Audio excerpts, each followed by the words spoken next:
رسول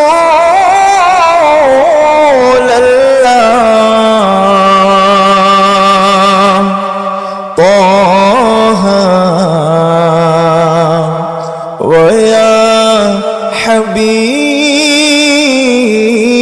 الله নবীজির পিতা আব্দুল্লাহ নবীজির মাতা